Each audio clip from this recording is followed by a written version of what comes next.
வணக்கம் நண்பர்களே. தமிழ் சினிமாவின் பழம்பெரும் நடிகைகளில் தனக்கென்று ஒரு தனி இடத்தை பிடித்தவர் தான் சௌகார் ஜானகி. 1931ஆம் ஆண்டு ஆந்திர பிரதேசத்தில் ராஜமுந்திரியில் பிறந்த ஜானகி சிறு வயதிலேயே கலைத்துறையில் ஆர்வம் கொண்டிருந்தார். வெறும் 11 வயதிலேயே வானொலியில் தனது கலைப்பயணத்தை தொடங்கினார். அதன் பிறகு 1950ஆம் ஆண்டு வெளியான தெலுங்கு திரைப்படமான சௌகார் மூலம் சினிமாவில் அறிமுகமானார். அந்த படத்தின் பெயரே பின்னர் அவருடைய அடையாளமாக மாறியது சௌகார் ஜானகி.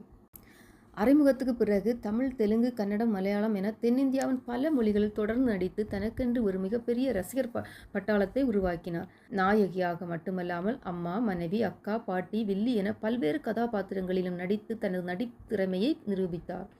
பாலும் பழமும், புதிய பறவை, இரு கோடுகள், தில்லுமுள்ளு, புது புது அர்த்தங்கள், வெற்றி விழா, சங்கமம் என பல திரைப்படங்கள் அவரது சிறந்த நடிப்புக்கு உதாரணமாக இருக்கின்றன. குறிப்பாக இயக்குனர் கே. பாலச்சந்தர் இயக்கிய திரைப்படங்களில் சௌகார் ஜானகியின் நடிப்பு ரசிகர்களால் மிகவும் பாராட்டப்பட்டது.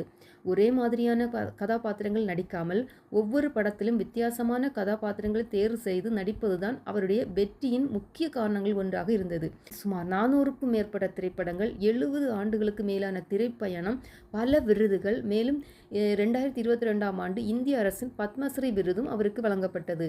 சினிமாவில் மட்டுமல்லாமல் மேடை நாடகம் மற்றும் வானொலி என பல துறைகளிலும் தனது திறமையை வெளிப்படுத்தியவர் சௌகார் ஜானகி. பல தலைமுறைகளை கடந்து அவர்களின் மனதில் இடம் பிடித்த இந்த மகத்தான கலைஞர் 2026 ஆகஸ்ட் 21ஆம் தேதி தனது 94வது வயதில் சென்னையில் காலமானார். அவருடைய மறைவு தமிழ் சினிமாவுக்கு மட்டுமல்ல, தென்னிந்திய சினிமா உலகத்திற்கு ஒரு பெரிய இழப்பு. ஒரு நடிகை என்பதை தாண்டி ஒரு தலைமுறையின் நினைவாக, ஒரு நடிப்பு சகாப்தமாக ரசிகர்கள் மனதில் என்றும் வாழ்ந்து கொண்டிருப்பார் சௌகார் ஜானகி.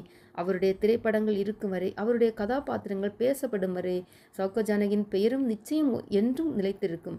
அவரது ஆன்மா சார்ந்திட இறைவனை பிரார்த்திப்போம். சௌகார் ஜானகி அவர்களின் எந்த திரைப்படம் உங்களுக்கு மிகவும் பிடிக்கும்? கமெண்டில் சொல்லுங்கள். இப்படிப்பட்ட சினிமா கதைகளுக்காக நம்ம சேனலை சப்ஸ்கிரைப் பண்ண மறக்காதீர்கள்.